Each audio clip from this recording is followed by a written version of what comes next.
board member. Okay, there's. Yeah, there. I'll go to gallery view. All set. Usually we're all at the top.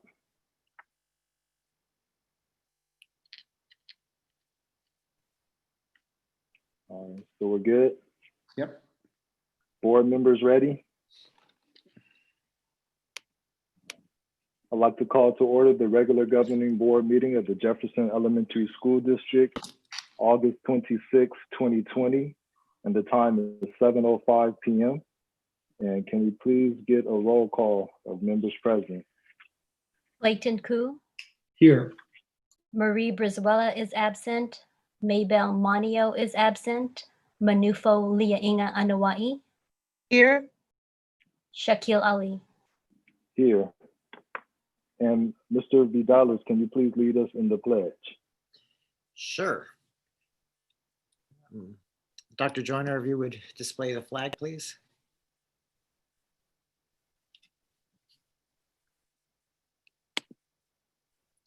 Please stand.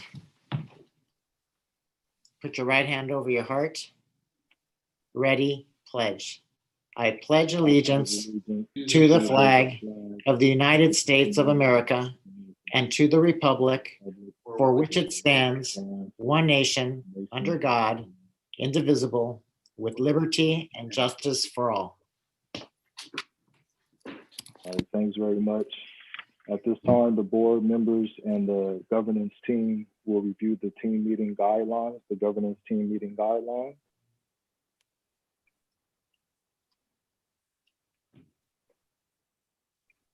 And the governance team, you can all give me a thumbs up when you're ready. Let's see, 1, 2. Miss Anoi, okay, yeah. So I have to scroll through to see more faces.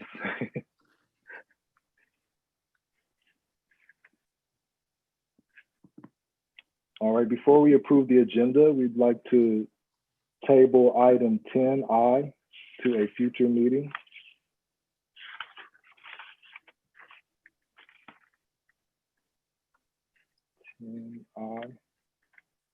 It's a surplus property review.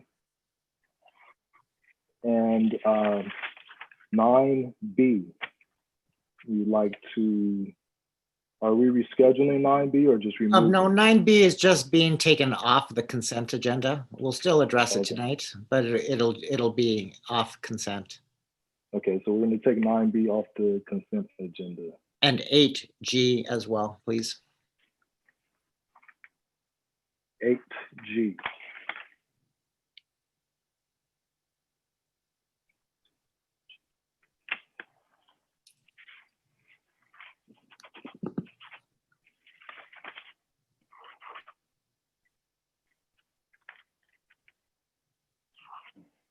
All right. Do we have a motion to approve the agenda? I motion to approve the agenda with the amendments of removing 10I to a future meeting and also removing from the consent agenda 8G and 9B. Second. All those in favor? Aye. Aye. Thumbs up. Okay. Unanimously approved.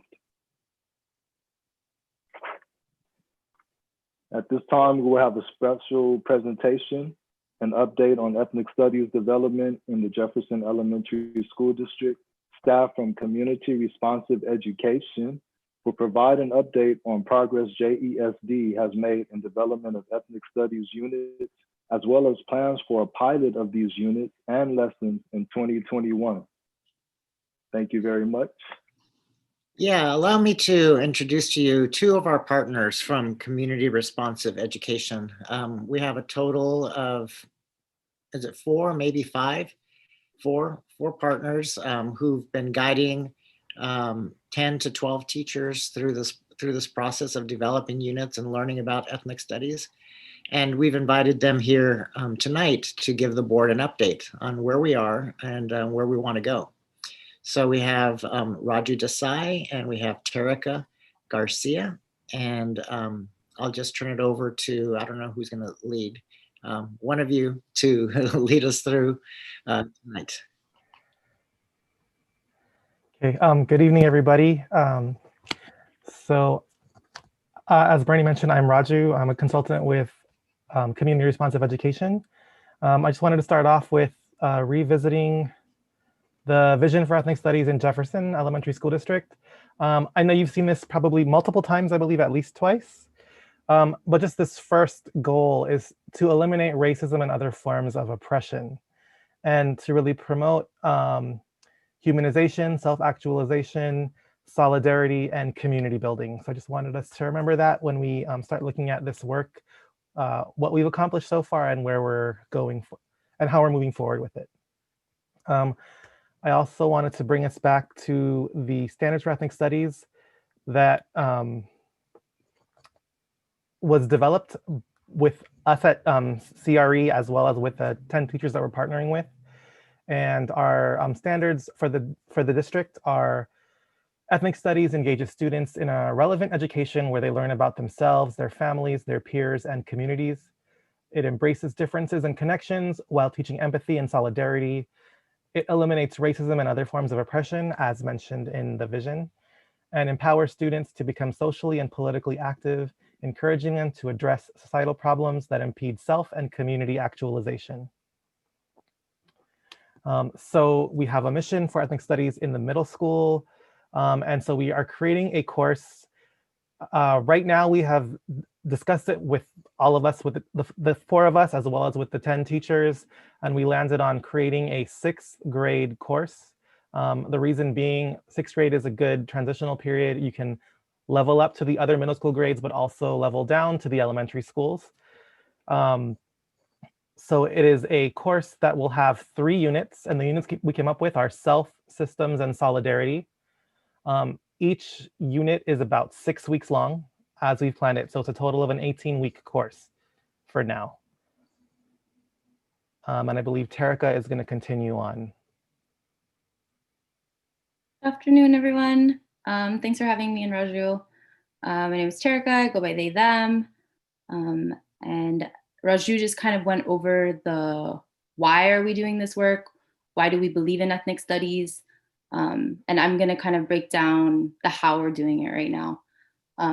So this is what we have completed already so far. We kind of call it the unit purpose, and this is based in backwards planning. So anytime we start off with a unit, we're trying to think of what is this unit addressing, because we want it to be active. We want it to be like a living document. So thinking about what's important to youth these days and what are the problems that we want them to address. And then we move down into essential questions. And that's really based in inquiry. We want students asking questions because that's a part of life, right? So meaty questions like, who am I? What is my identity? And then after that, we move down into enduring understandings. And those are the big takeaways when students forget the dates of what happened in that year, and maybe some names. What's the big things that they're going to be left with after they leave your course?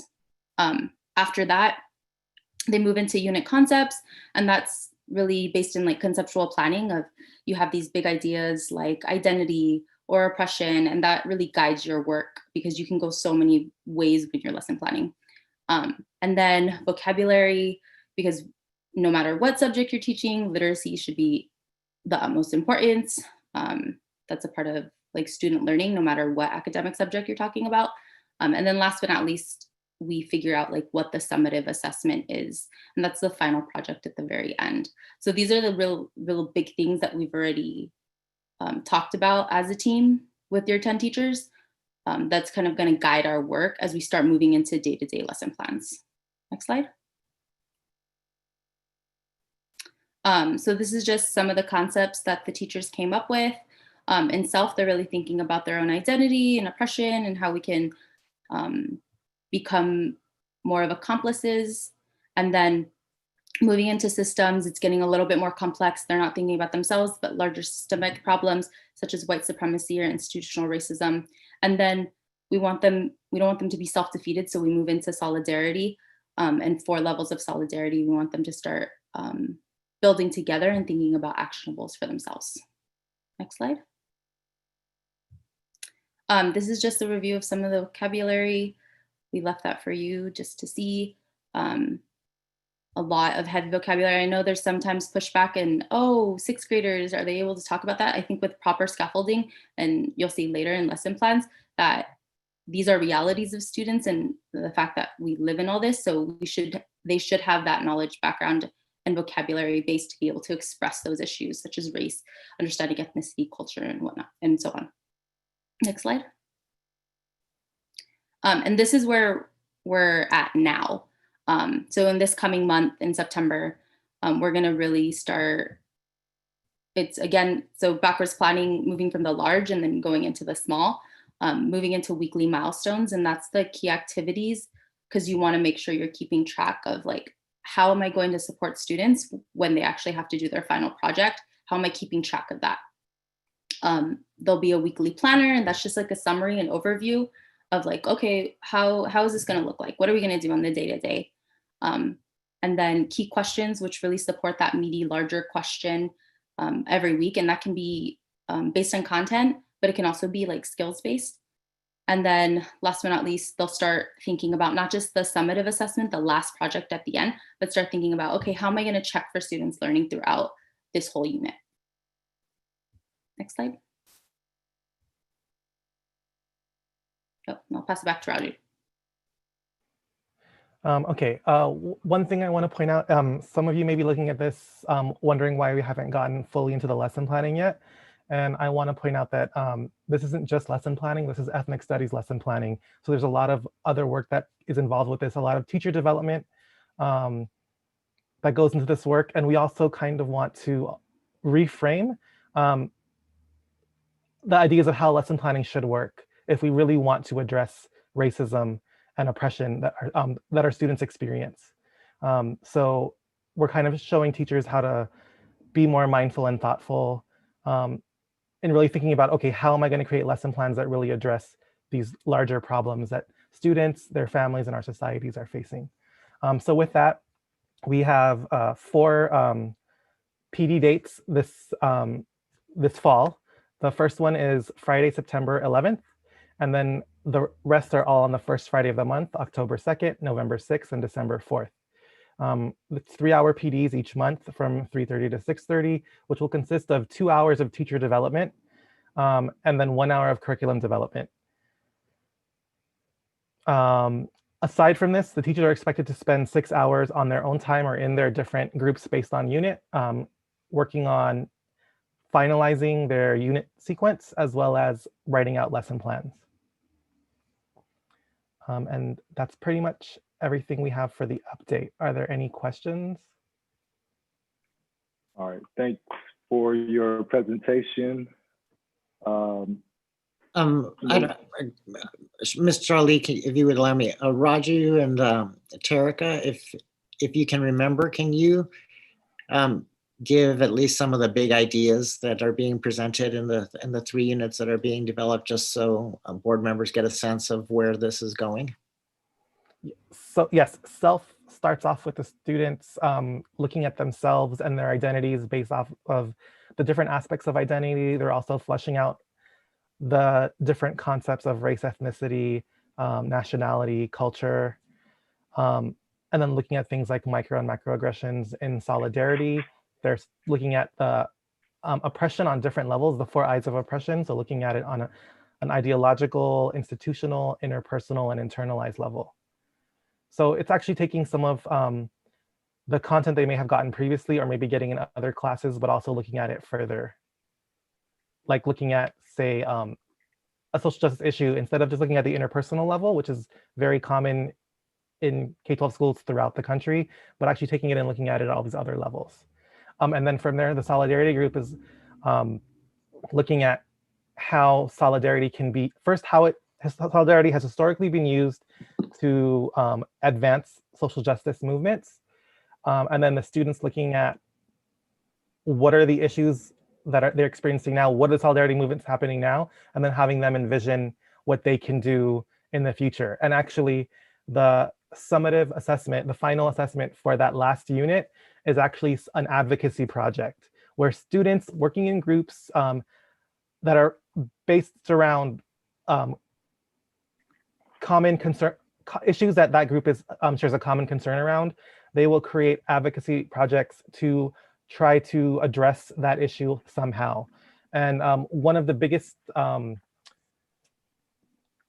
pushback that some of the teachers said is that they really wanted to ensure that students were provided with choice. So with that, with this final project, students can either create a social justice campaign, do things like plan an event on campus, create an art project on campus.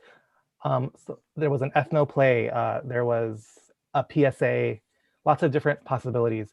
But it's really getting the students, after they learning about all themselves connected to systems, then how to work together with other groups to really advance that. And then the action piece is an important part of it. It doesn't just live in the classroom, it goes beyond the classroom into their world and their lives and their communities.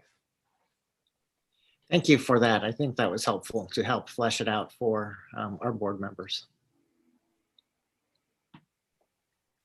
All right, so like I said, thank you for your presentation, and we've been looking forward to this with the current state of things nationally and worldwide. Really, we really felt like one thing that our district is doing to address systemic racism is by starting the ethnic studies program. And a lot of districts are still figuring out if they want to support the model curriculum or not, and what they want to do about ethnic studies. And, you know, we're being proactive in actually implementing the program. So we're just very anxious to find out, you know, what progress has been made and what are we actually doing right now. So I have some questions, but I'm going to allow my colleagues to ask questions first.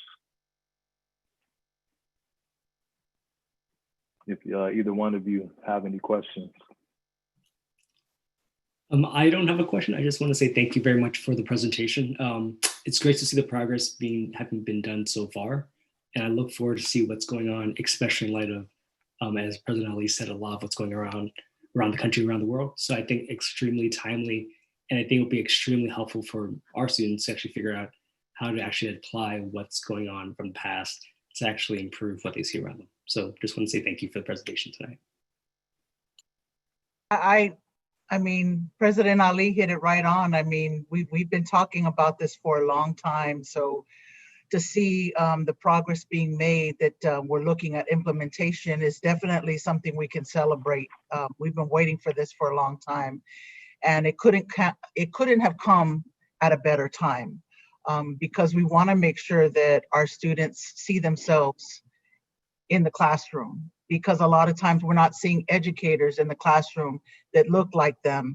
So at the very least, ethnic studies is an attempt to be able to capture some of those lived experiences and allow for them to facilitate their stories in a space that others will be able to learn from.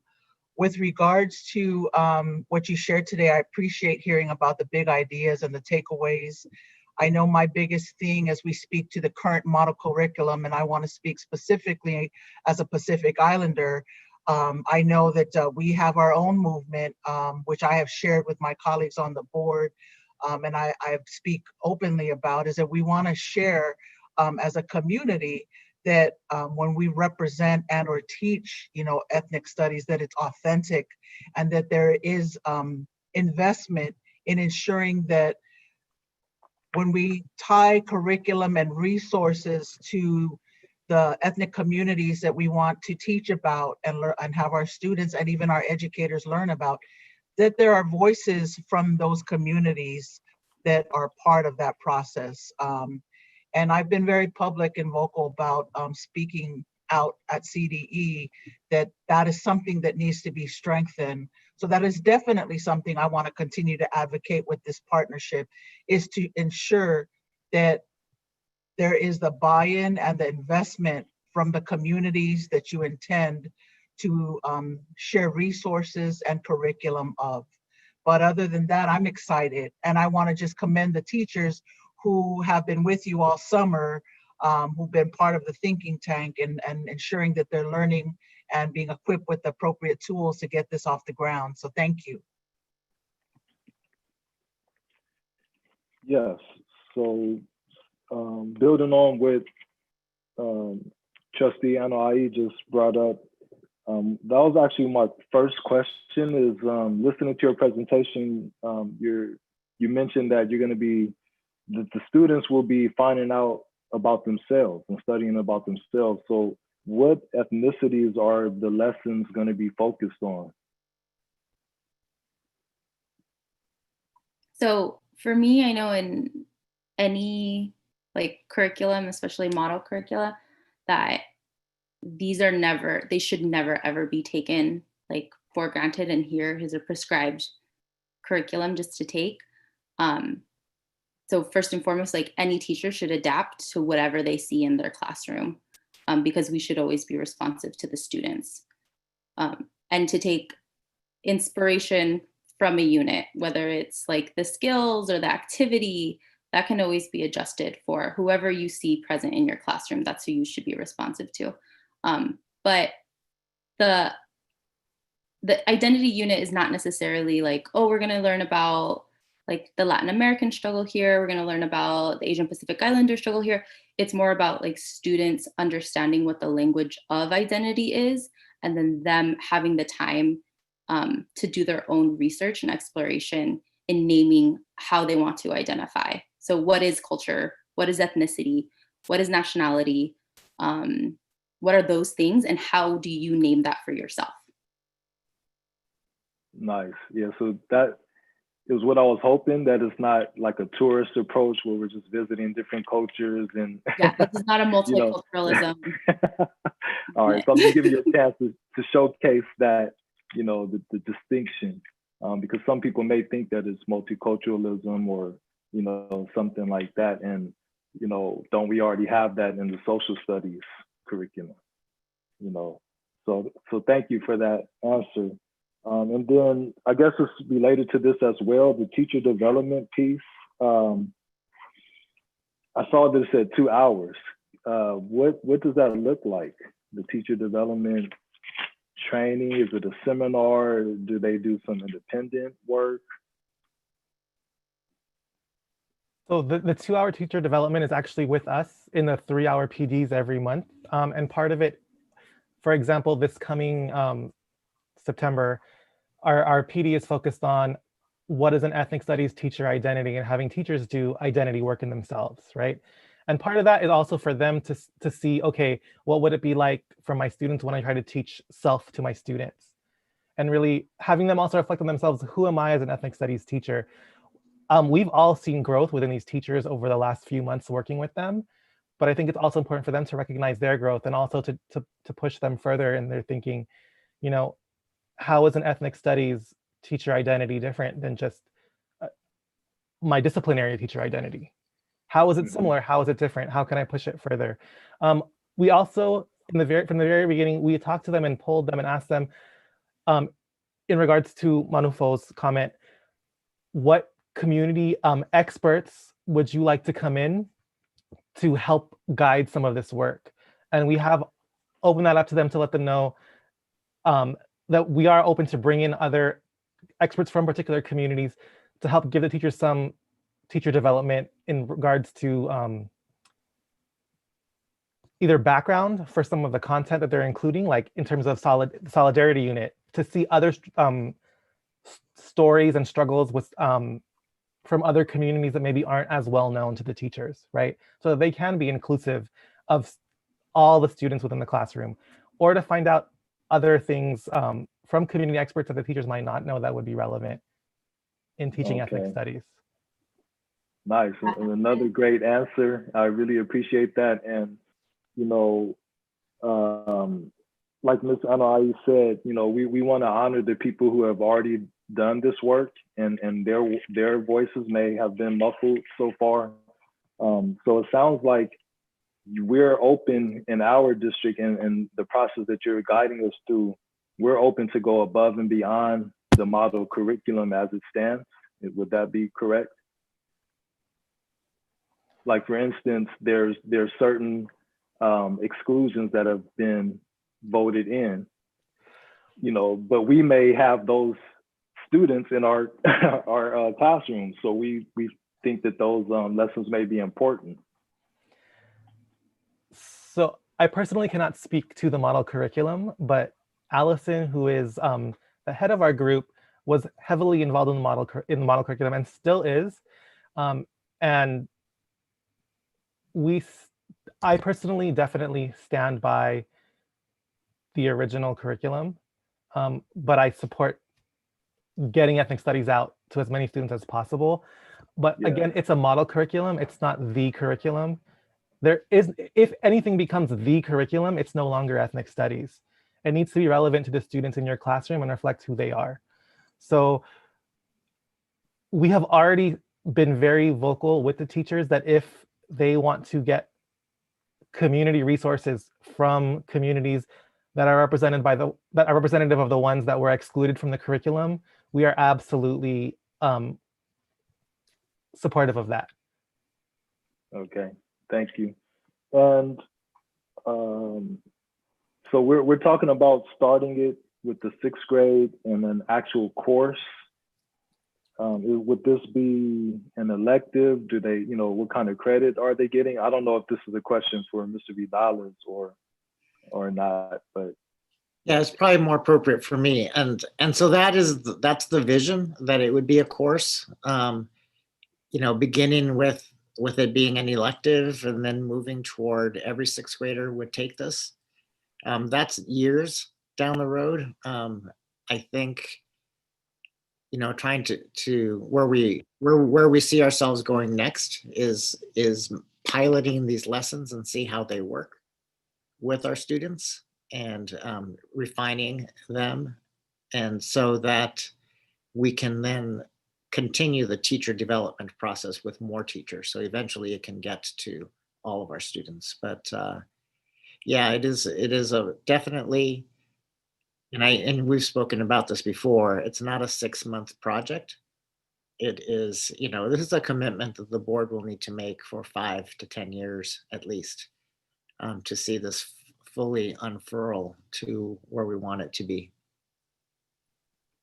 Okay, thank you very much. And the last question I have is, do we have a start date for when we would like to, teach the first course? Like I said, the actual course, we figure out is probably in the next school year. This school year, we're going to be and things change all the time. The last meeting I was at, the conversation was around unveiling and practicing pilot lessons this school year, just to see how do these lessons hold up. Sometimes did we shoot too high for 6th graders? Did we shoot too low? They can do a lot more. So trying to refine that component of it and getting the teachers comfortable with these concepts and ideas.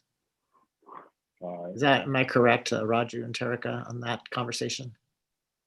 Okay. So I would just request that there's some way to keep the public regularly updated on our progress and where we're headed with this, because it's not just our district, but even the high school district. They're interested in what we're doing right now, and I think there's an opportunity for your organization to partner with the high school district as well, and maybe other districts in the area. So I think it would be good to have some, regular updates and communication, and maybe even some media coverage of what we're doing. Yeah, we would hope that we could be in classrooms with kids face to face. I think this is best delivered in that format. And when we get there, we would, try to, get some coverage of those experiences that our students are having.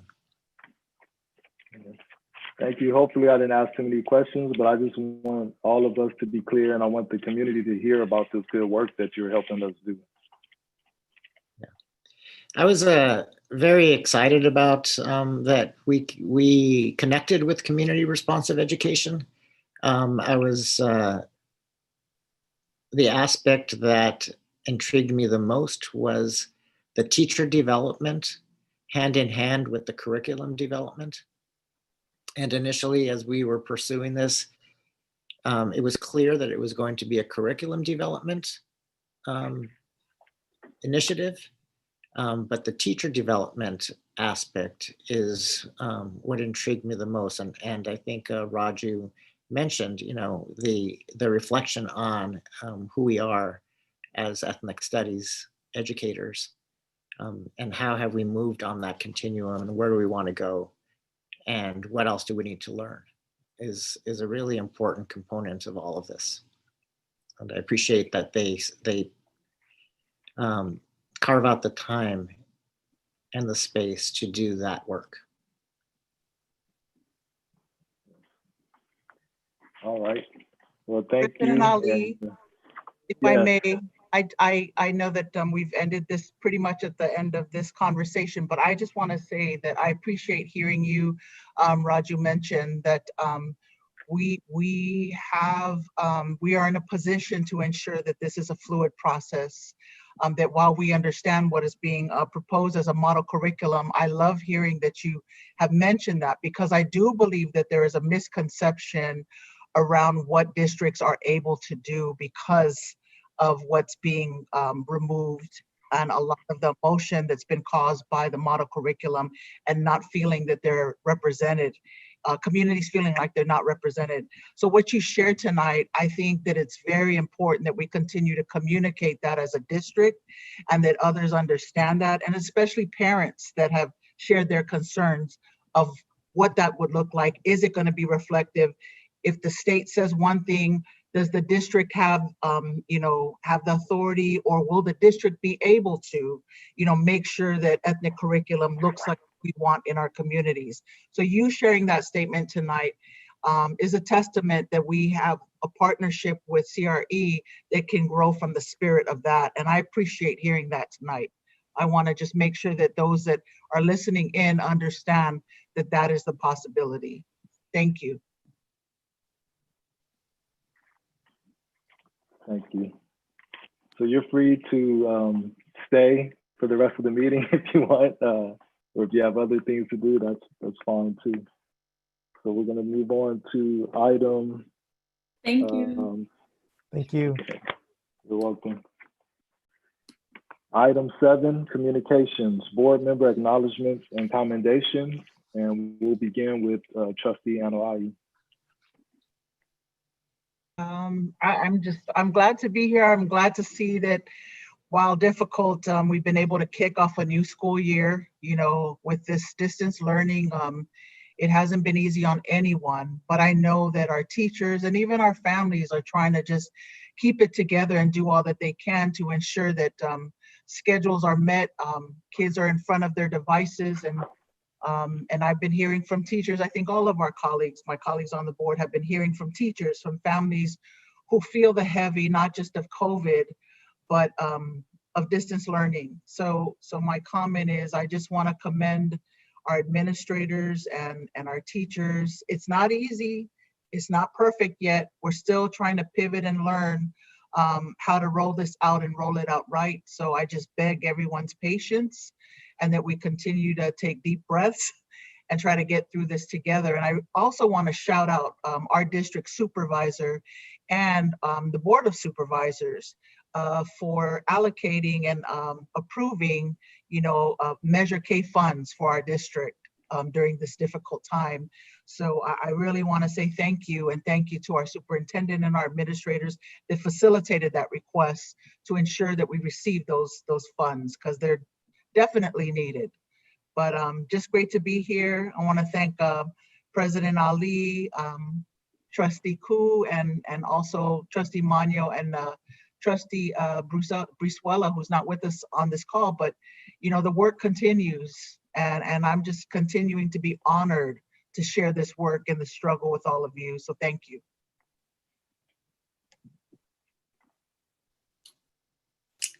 I'll say, Trustee, I got away, pretty much said everything I was going to actually say. In regards to the start of the new year, hope everybody is having a good start of the new year. I that's a second, and I realize it is very tough times to start the new year, but I'm hoping everybody is doing as well as they possibly can. And I also want to also echo thanks to supervisors for approving the Measure K funds to support our district during COVID and trying to make sure that every student can actually learn at the most equal footing. Also, I want to just make a PSA regarding the elections. There is a big election coming up this year for everything from the federal down to state to city to school board and school issues itself. There are 69 days to register to vote. And just want to remind everybody, if you are not yet registered to vote, go to registertovote.ca.gov and you can actually register online without having to actually file a piece of paper. Yeah. And I want to just say, don't forget, fill out your census if you haven't already done that. Please make sure to get that done too. Yeah, so as has already been stated, we are very happy that the Board of Supervisors, after the request from our superintendent, approved Measure K funds to help us during these difficult times of COVID and shelter in place. And I just want to commend the whole community, all the parents, all the teachers. We've received your emails. I've received quite a few emails from teachers, and I've had a lot of actual communication with parents, and it's not easy what we're doing right now. And so I just want to, put that word of encouragement to our teachers to, do your best. That's all we're asking you to do is do your best, and we're gonna make it through this together. Next, we will have the approval of the consent agenda, unless there's any other items either one of you would like to take off. I know there's superintendent comments first. Did you want to? Oh, sorry, this would be about superintendent. Well, I will attempt to keep to the guideline that I selected today. Be brief and concise with my comments. So yeah, I think as all of you have mentioned, we've begun our school year in a way we've never begun before, remote and virtual. And there's so much, and we just don't realize, that is tied up with the beginning of school, the rituals, the traditions. A lot of that has had to go by the wayside because of the format and the way that we're starting. And it does bring up a lot of feelings of, I'm not going to say grief, because I'm not sure it's that much, but we do need to say goodbye to some things that just didn't happen. I noticed my own social media feed, there wasn't all of the first day of school pictures of children with their lunch bags and backpacks like you see at this season in other years. And I think, everything has changed in how we're approaching this. We also began a completely new program in our district by offering a completely virtual model for the rest of the year. It has over 1,200 students enrolled. And as you can imagine, that many students and that many teachers and moving and shifting that has had to happen to make that happen. It came with its own set of hiccups. And some of them we anticipated because we just knew what was going to come next. And some of them were unanticipated. We're finding out as we're rolling it out. But we are working through them, and we are looking carefully at the issues that arise and ways to support and make sure that students in both our hybrid program and our virtual program are getting the full support of the district in any way that we can. I just want to say, and some of you have said it already, just a big thank you to all of our site administrators, our teachers, and our school staff that have worked tirelessly these last few weeks just to get this school year off. It was not even reinventing something. It was inventing and implementing something that we'd never had before. And it did require a lot of mental space, but a lot of physical and hard work as well.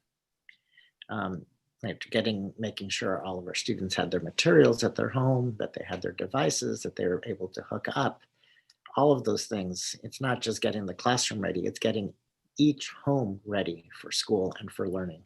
And that's close to 6,000 homes that we've had to make sure that we've equipped. And that's been a big lift, so to speak.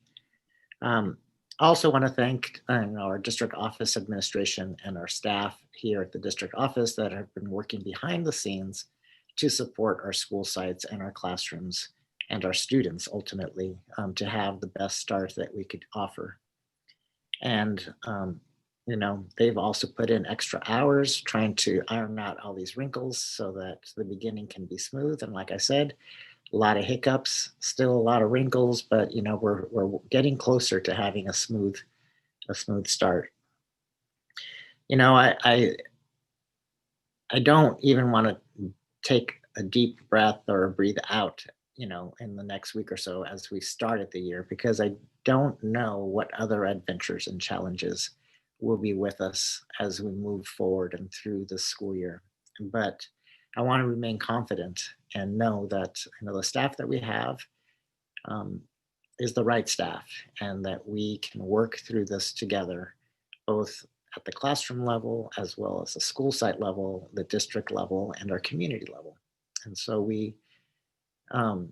I'm confident that we can work through this, and I thank you for your words of encouragement at the beginning.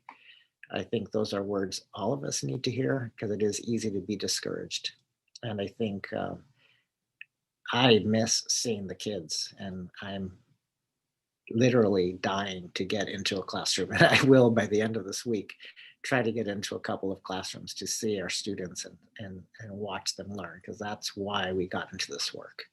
It's not to deal with devices and materials and class sizes and moving students from one space to the next and teachers from one space. That's not the exciting part of education. And so I'm looking forward to getting into the exciting part.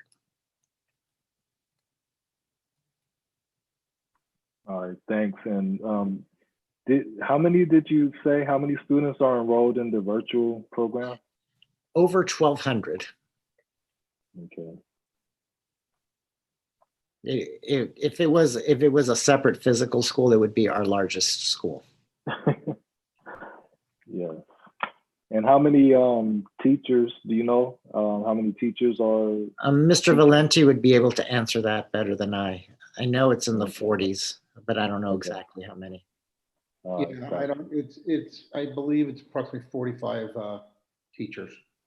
I believe it might even be a little higher than that. I'll dig in my document when I go back offline here. Okay, thank you. There's no rush, unless anyone else. I'll be here for a little while. All right. Yes. So, and once again, I apologize for skipping you, Mr. Vidales. There's definitely we needed to hear what you just conveyed. All right. So now do we have a motion to approve the consent agenda? I'll make a motion to approve the consent agenda. Do we have a second? Yes, I second the motion to approve the consent agenda. All right. All those in favor? Aye. Aye. Aye. Aye. Very good. Unanimously approved.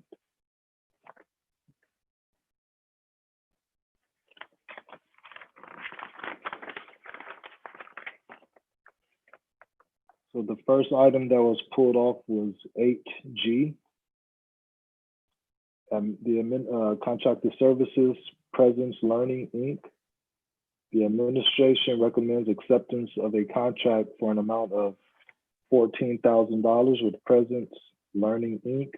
to provide teletherapy platform access to Jefferson Elementary School District staff and students. The cost is for the full academic year 2020 to 21. The contract is to be funded through the special education budget. Yeah, and the reason we pull this off is because there was a change in the contract, and I'll ask Ms. Kessler to go over what the change was so that you're aware of what you're voting on. And it was the backup was updated in the agenda, but I'm not sure you've had a chance to see the changes. So basically, instead of being a $14,000 expenditure, it's 28,000. The special ed department misread the way the contract was written.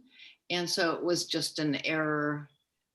There was 2 sets of fees, and it looks like because the fee was $14,000 for 14 teachers, 1,000 each, there was additional fee of $100 a month for when they used it. And that ended up being 14,000 again. And so they misunderstood it and thought it was only a $14,000 charge, but they do want these services. And is this for like mental health services? Yes, I believe it's mental health and speech therapy as well, speech and language.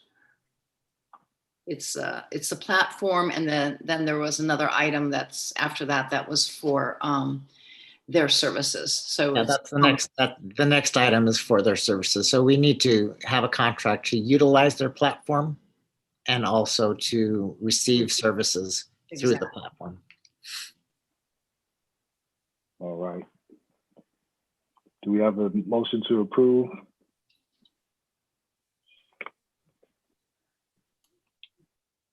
I motion to approve.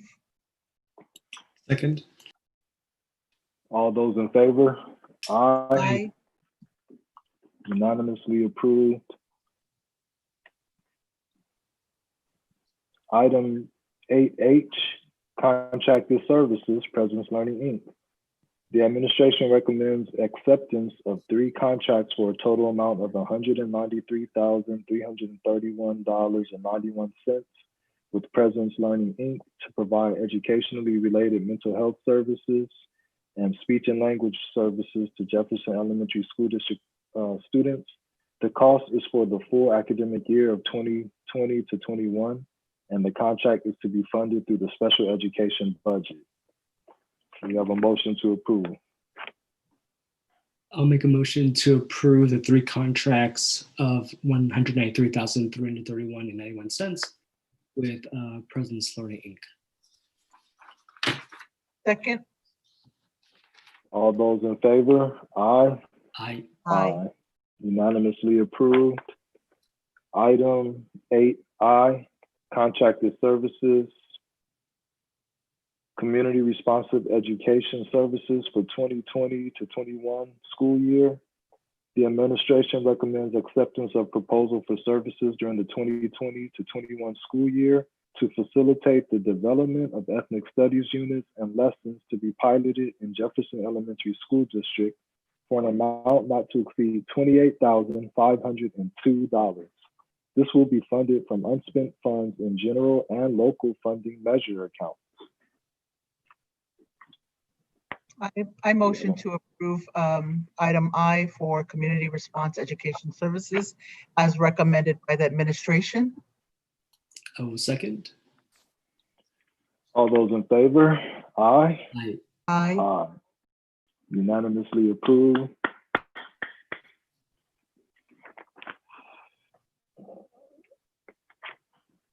Item 8J, Board Policy 0470, COVID-19 Mitigation Plan.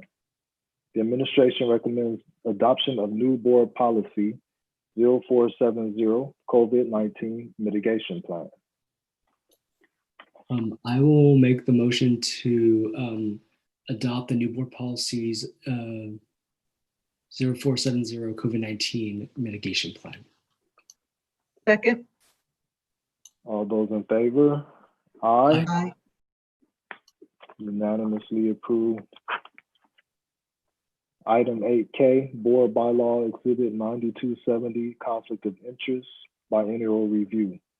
Government Code Section 87306.5 requires each local agency to review its conflict of interest code biennially to determine if it is accurate or alternatively if it must be amended.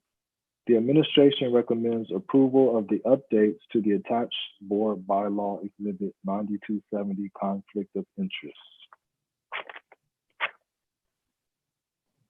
I motion the approval of the board bylaw 9270, conflict of interest as recommended. Second. Those in favor? Aye. Aye. All those in favor are aye, so that's unanimously approved. Item 8L, CSBA call for nominations for directors at large. CSBA is seeking nominations for directors at large, Asian Pacific Islander, and Hispanic. The administration recommends that the board considers making a nomination. Nomination packets are due to the superintendent by September 9th, 2020 for consideration at the September 23rd board meeting. This is submitted for the board's information. Yeah, and this is basically you have the nomination packets there with this item. If you know of a school board member that you feel you would like to nominate, you do need to get their consent because they do need to agree to be nominated. So have that conversation. And if you can get that paperwork to my office by September 9th, we can make sure to include it at the end, at the second board meeting in September.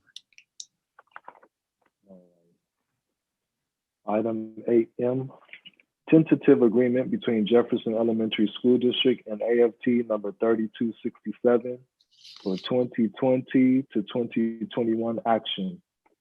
The administration recommends approval of the tentative agreement and MOUs for the 2020 to 21 school year between AFT local number 3267 and the Jefferson Elementary School District. The agreement effective July 1st, 2020 includes a 0% salary increase on the AFT salary schedule. Updated language on teacher collaboration time, early release Wednesdays, and other agreements on substitute coverage for IEP, prep, and meetings, and distance learning as specified in the attached tentative agreement and MOU. These agreements represent the conclusion of the 2020 to 2021 negotiations between AFT 3267 and Jefferson Elementary School District. Congratulations on completing the negotiation. Thanks to our partners also in AFT. It's been a tough year, but we did it at the table looking, well, as close as we could, looking eye to eye, but I appreciate it. Thank you. Yes. Do we have a motion?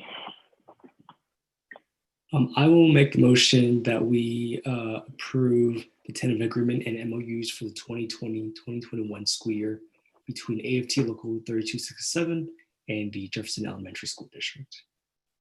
Second. All those in favor? Aye. Aye. Unanimously approved.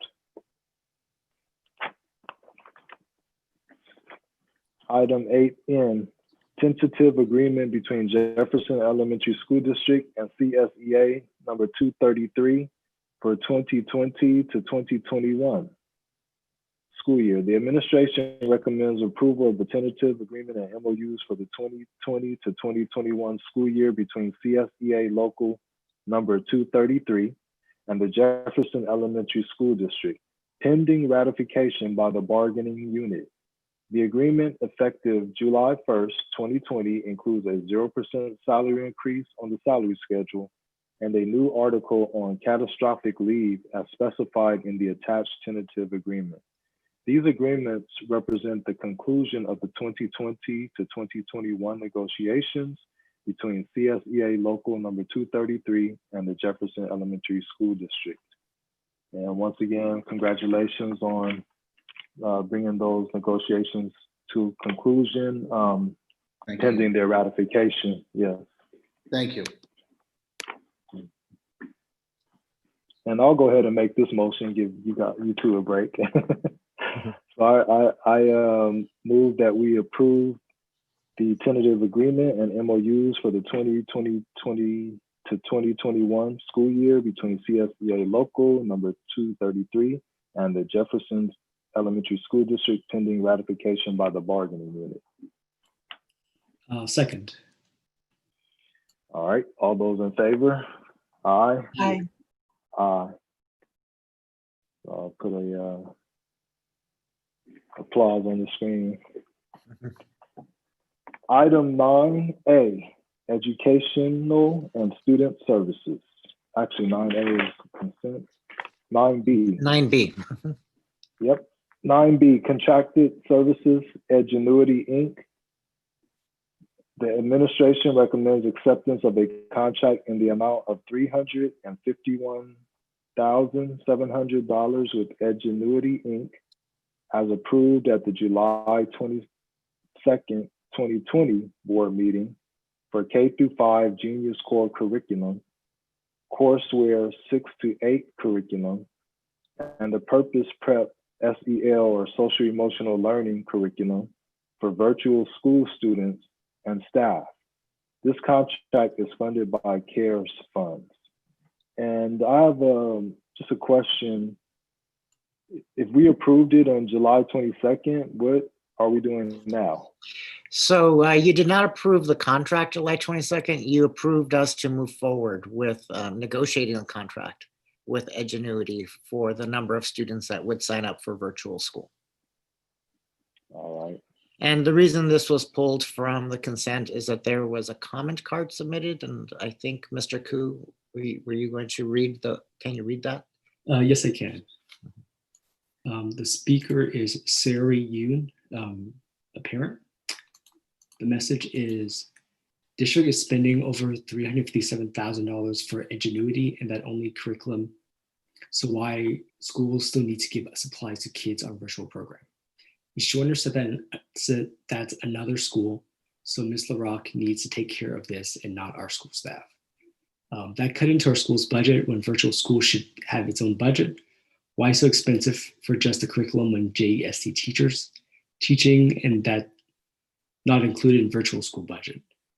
It doesn't make any sense. That's the end of the comment. All right. Thank you.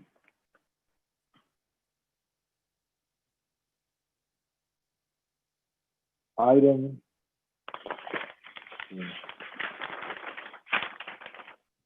10F. You need to vote on this one. Oh, okay. Oh, yeah, you're right. So do we have a motion to approve the contract from Edgenuity?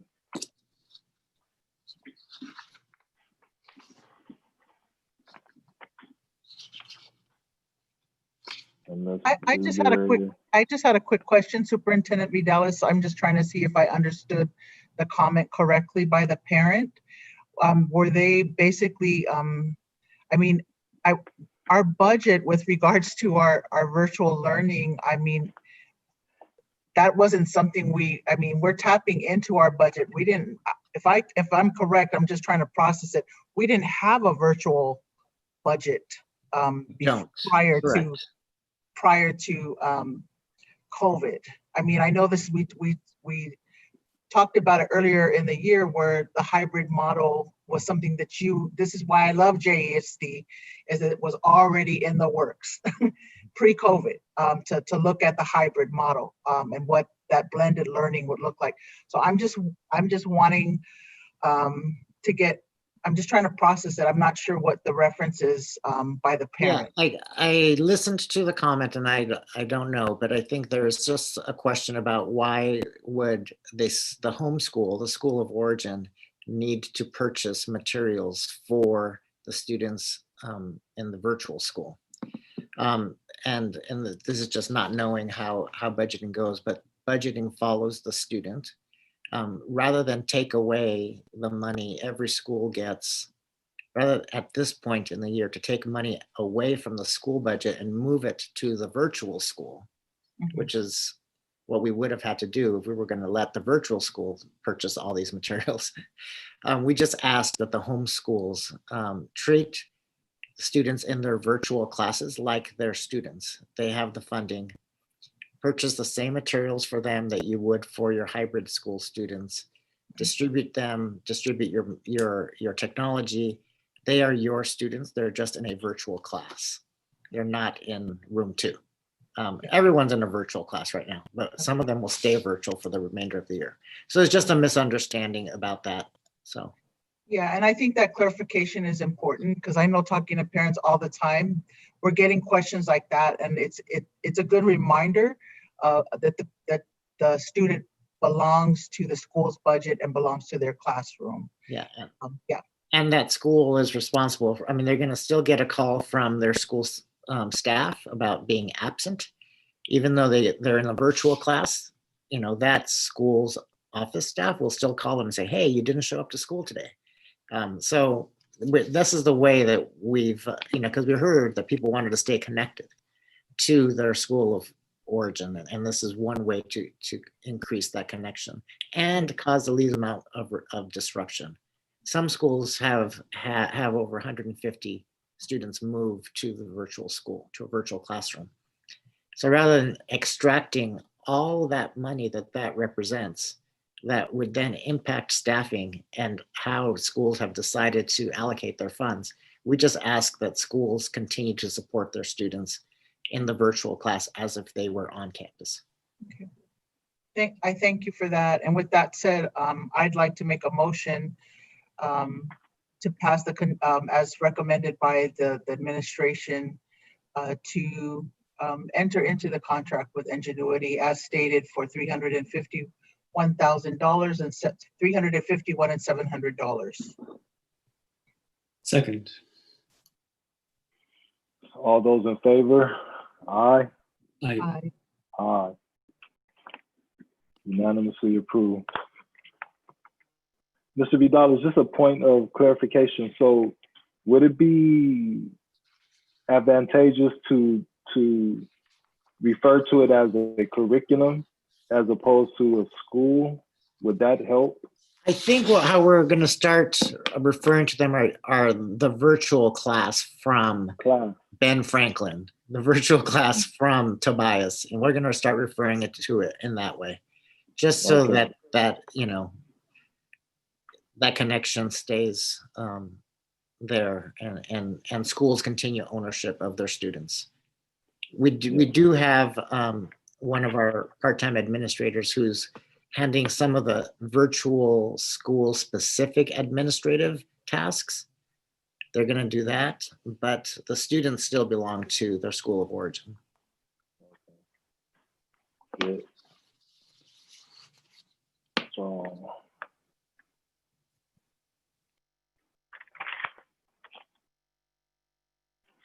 wow.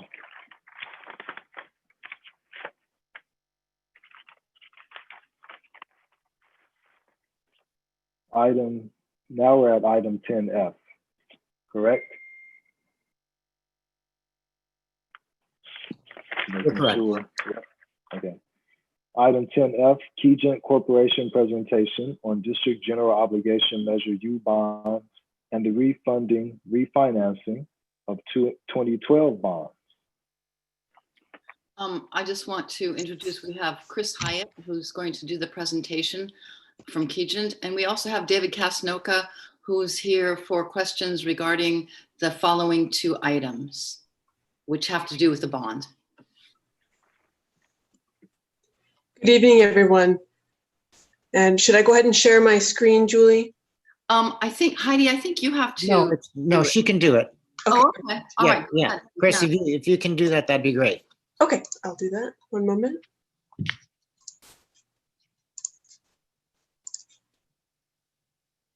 And let's get this thing.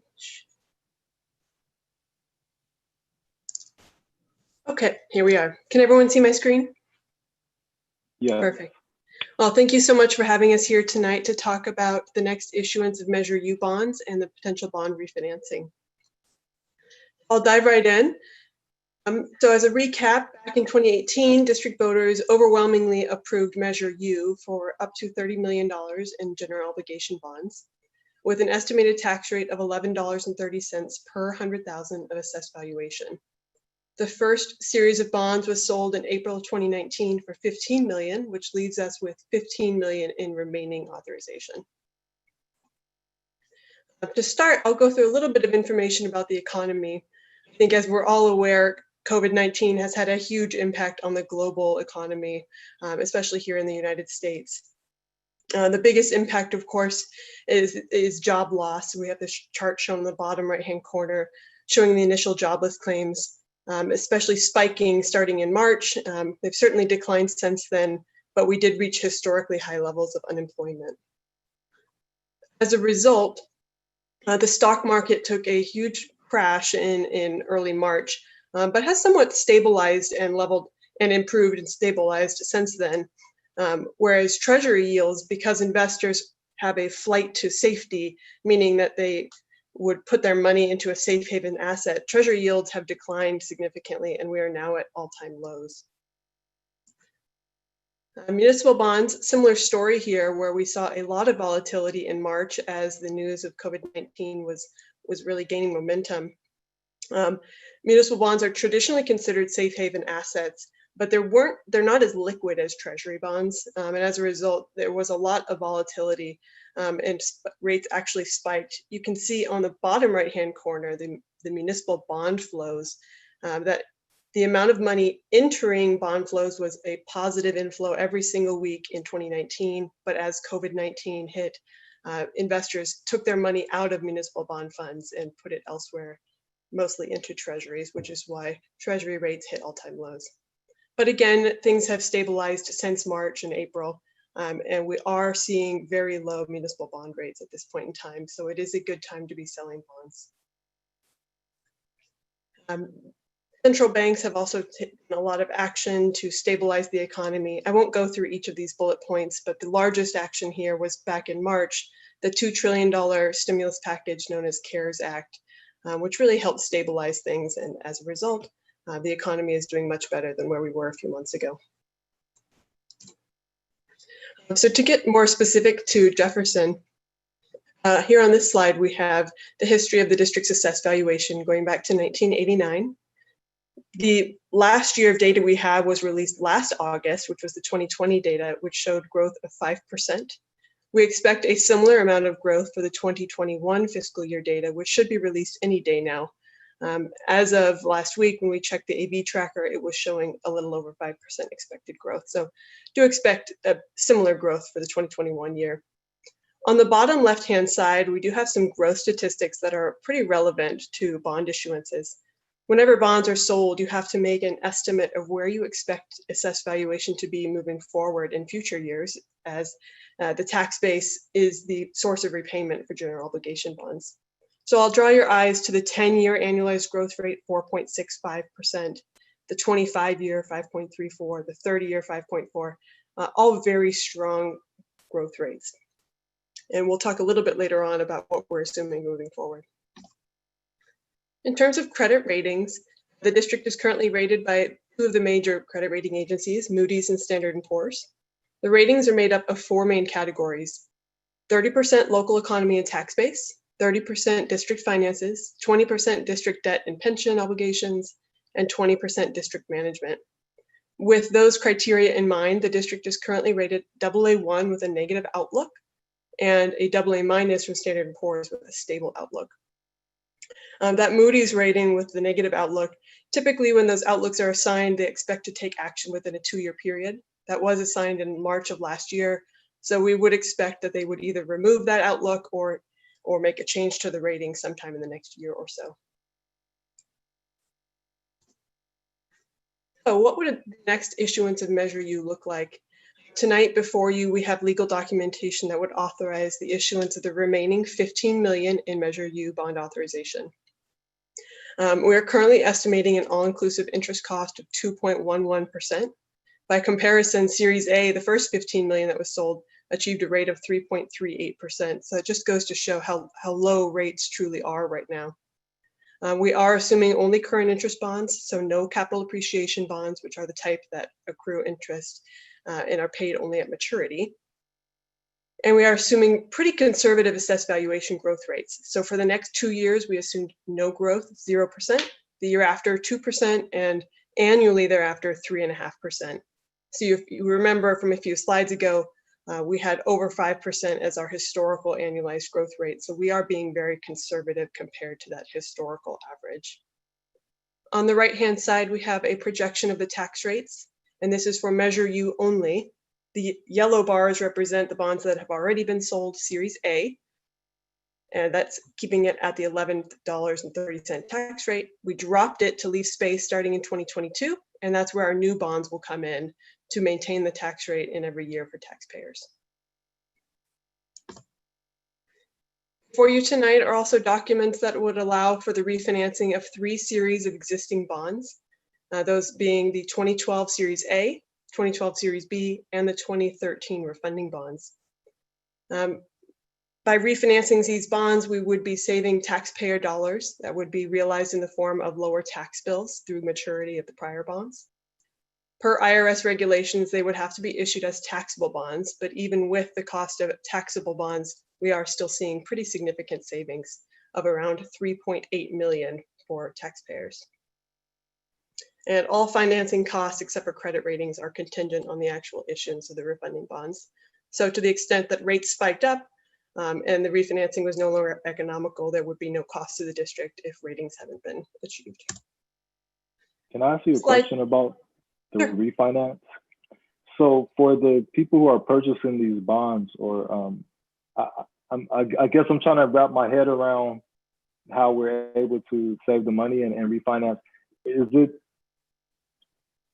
it still at the same, is it still going to mature at the same time, or are they refinancing again for a longer period of time? No, we are not extending the term of the bonds. The original terms are maintained. All we are doing is taking the higher rate prior bonds and replacing them with new lower rate bonds. Okay, good. Yeah, and this slide 10 kind of shows what the actual savings would look like per series. So, each of them going out to the same original maturity, 2037 for the Series A, 2044 for Series B, and 2030 for the 2013 refunding. So the terms remain the same, but we are reducing the interest rates. And you can actually see it on this chart on the 3rd and 4th row down. The rate of the prior bonds, and let's look in the yellow column in the aggregate, the rate of the prior bonds in aggregate was 4.21%. And under current rates, by doing the refinancing, we would reduce that to 2.45%. So in aggregate, we're seeing estimated savings around 3.8 million, or in present value terms, just over 3 million.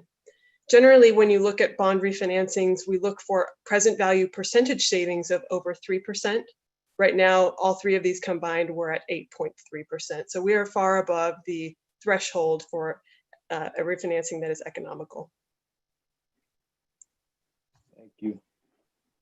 And lastly, just a summary of the legal documents before you tonight. We do have resolutions for both the refunding bonds and the Measure U bonds, which specify the term and parameters of the bonds and authorizes district staff to move forward and complete the bond financings. There are also forms of other legal documents, the preliminary official statement, the bond purchase agreement, and the escrow agreement for the refunding. If you have any questions specific to the legal documents, I will refer to David Kaznova, also on the line, who drafted the documents for the district. Are there any questions on the financings before you tonight? I don't have any. No, thank you, Chris. It was very thorough. I like how President Ali had pointed out the savings. I mean, especially during these times, we appreciate that. It was very informative, very thorough, very detailed. I mean, it's a lot of information, so I'm glad that it was very clear to me. So thank you very much. Thank you.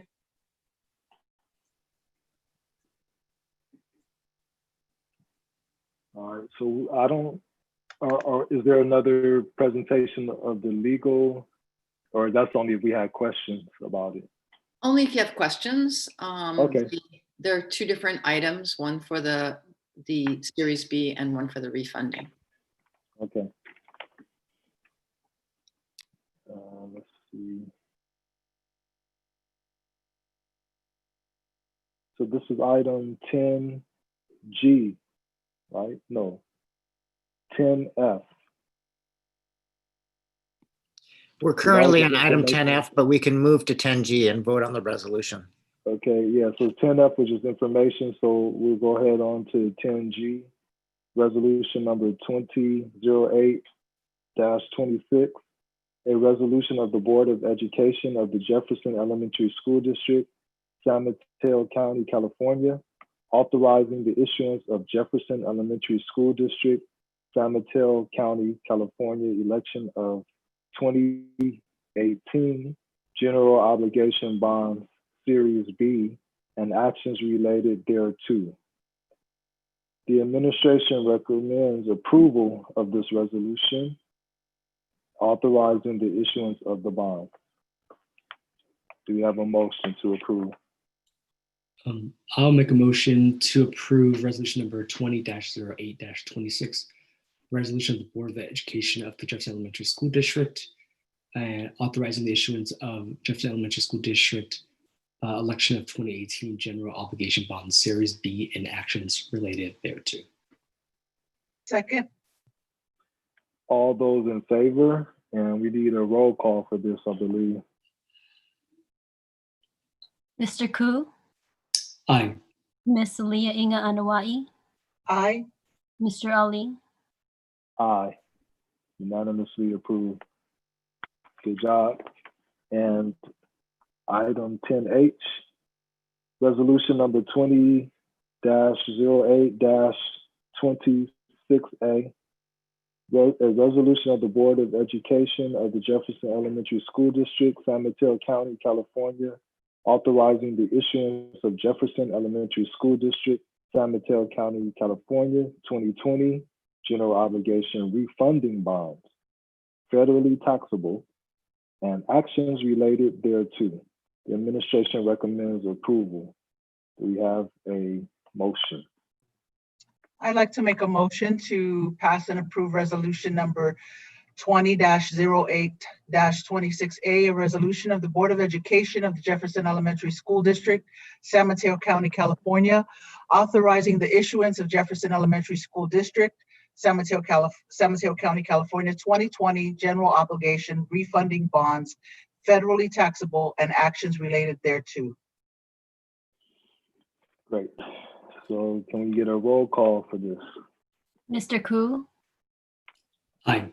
Miss Leah Inga Anawai, Aye. Mr. Ali, Aye. Actually, did we have a second on We didn't that? have a second, huh? Did you second, trustee Koo? I think I meant to second, but I think President Ali might have gone ahead right when I was about to Yeah, second. I was moving too fast. So I guess we can So do it Mr. again. Koo would like to second it now. That would be sufficient. Yeah, I will Okay. second it. All right, thank you. So hopefully the superintendent secretary has that all in order. All right, so item 11A, certificated retirement 2019-2020. The administration recommends approval of the retirement request from Lucille Schoening, 5th grade teacher, effective 7/1/2020. Ms. Schoening has been employed by the district since September 3rd, 1993. The administration also requests an appropriate resolution be prepared commending Mrs. Schoening for her years of service. Yes, I just want to thank Ms. Schoening for her years of service and make the recommendation that we approve her retirement. All right. And I just want to mention too that she's 5th grade teacher at Daniel Webster Elementary. So do we have a motion? I'd like to make a motion to approve the certificated retirement of Miss Lucille Schoening, 5th grade teacher of Daniel Webster, effective July 1st, 2020. Ms. Schoening, as mentioned, has been employed since 9/3/1993. And that's it's like just around the corner. It's like Labor Day to Labor Day. So I just want to commend her for her years of service in educating our students, and be safe, be well, and I hope you get to do what you want to do. I will second that. All those in favor? Aye. Aye.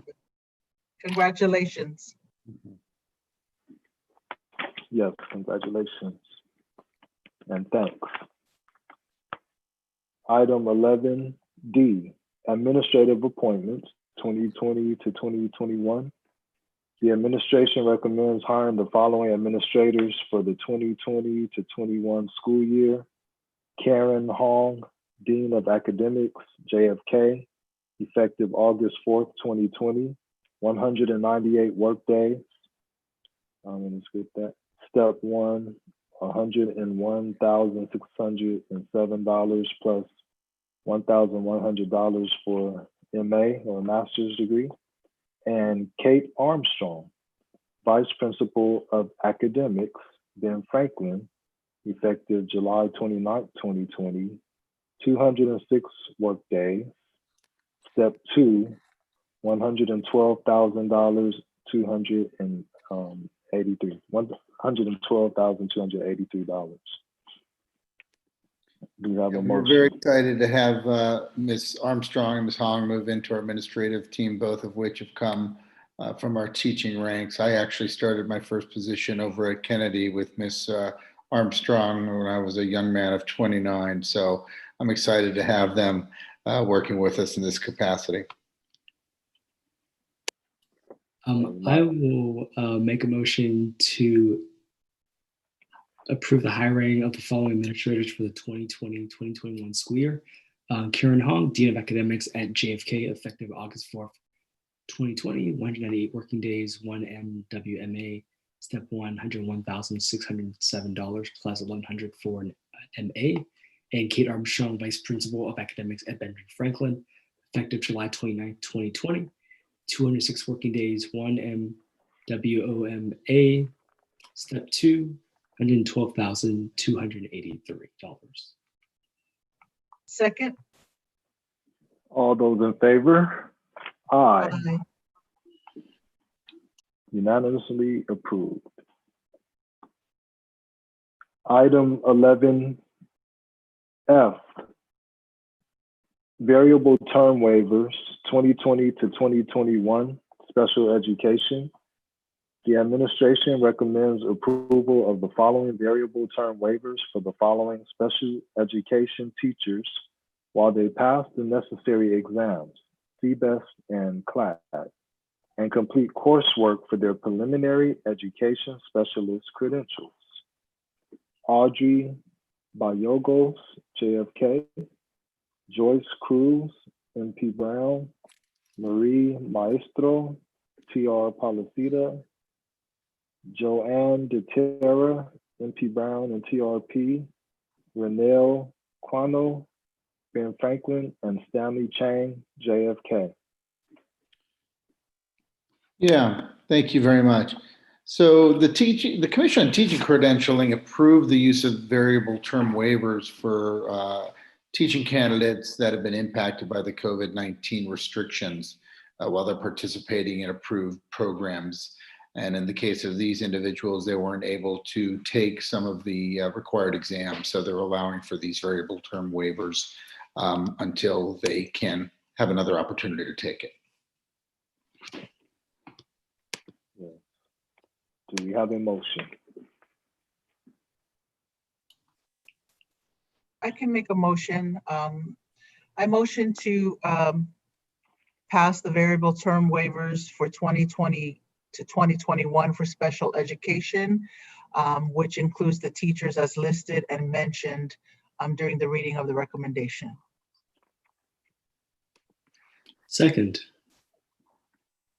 All those in favor? Aye. Aye. Great. Thank you all very much. Yep, you're welcome. Item 13A, Board Policies, Administrative Regulations, May 2020, CSBA Board Policy Revisions, first reading. The board will review and revise board policies, administrative regulations from May 2020 CSBA board policy revisions as stated in a first reading. I will make a motion to approve the first reading of the May 2020 CSBA board policy revisions as stated. And I will second trustee Ku's favorite part of the agenda. It's a little bit lonely on the board policies committee myself. At least we're closer to being caught up. Yeah. Okay, all those in favor? Aye. Aye. Aye. Aye. Unanimously approved. Somehow we're here. Item 14, governance team member comments, reports, and board meeting reflection. So we'll start off with Superintendent Vidal. Thank you for tonight's board meeting. I felt like the board was able to listen to one another and listen to information presented.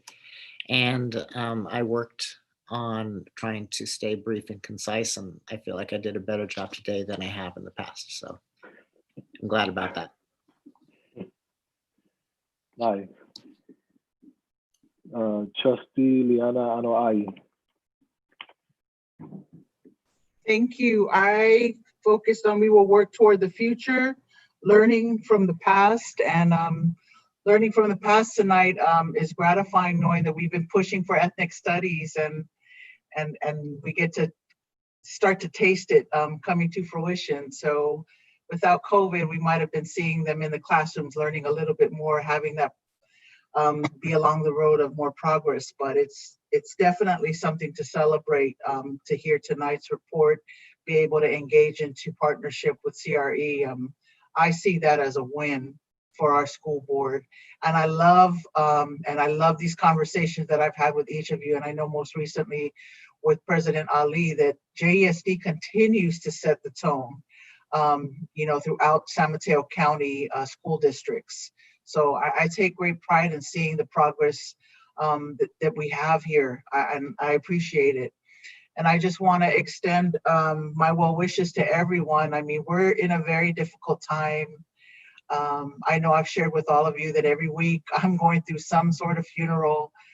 This weekend, I lost my aunt to COVID too. I mean, every week, but every day someone's going through something, and we just need to be a little bit more flexible and show some grace.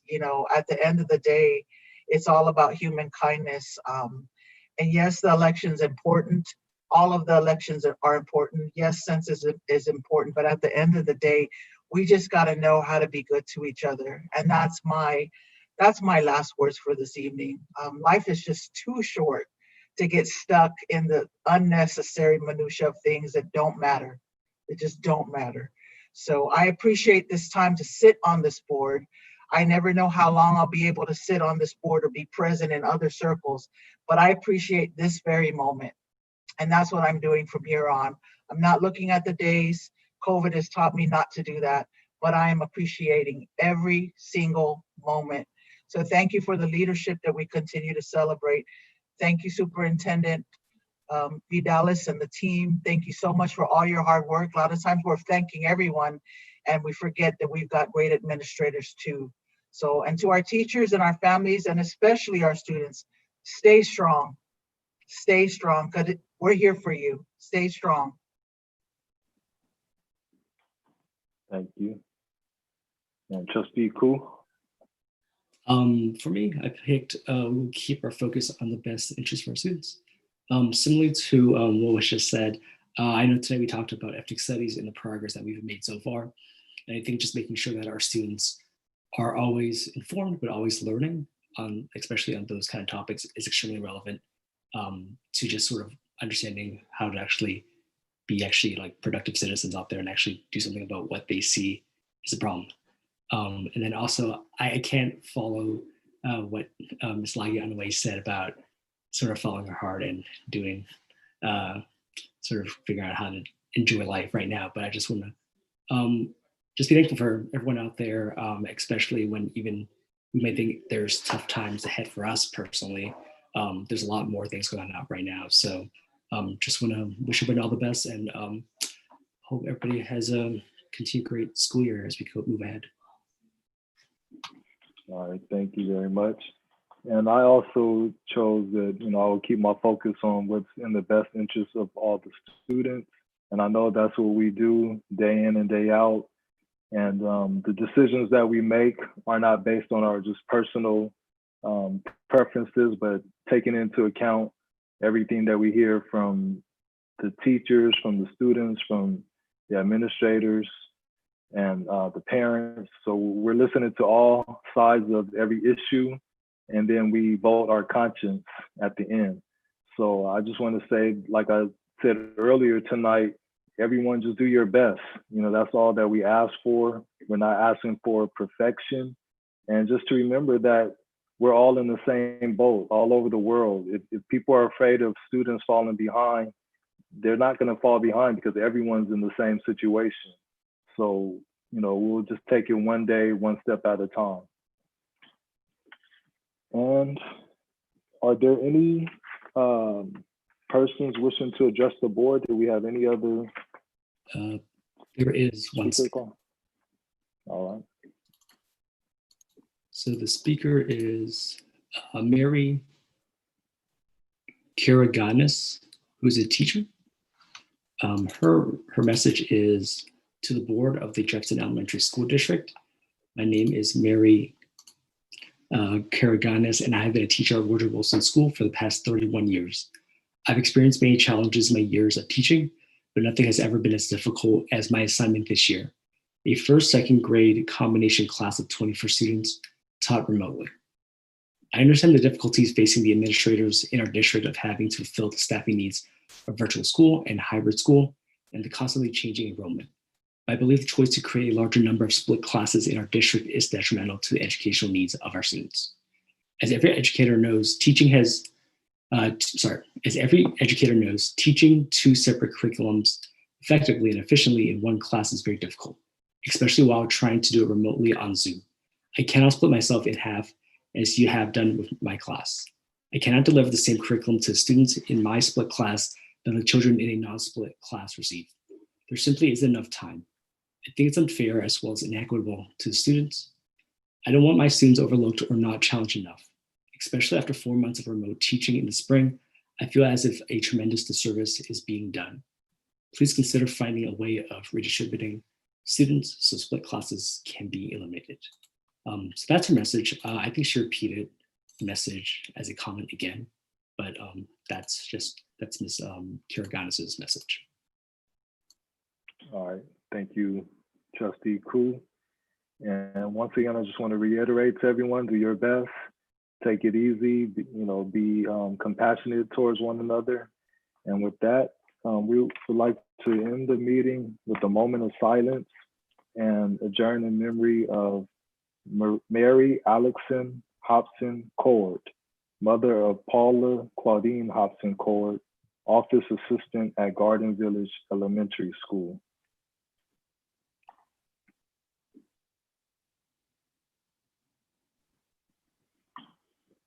All right, thanks, and meeting adjourned. Good night, everybody. Thank you very much. Appreciate it. Good night. Have a good one. You as well. Shaquille, that's your second meeting under 9 o'clock. I know we did well. I got behind a little bit, and then we picked it right back up. Yeah. Congrats. All right, we'll see you guys soon. Cool. See ya. All right. I'm going to Take send you care. guys a video of something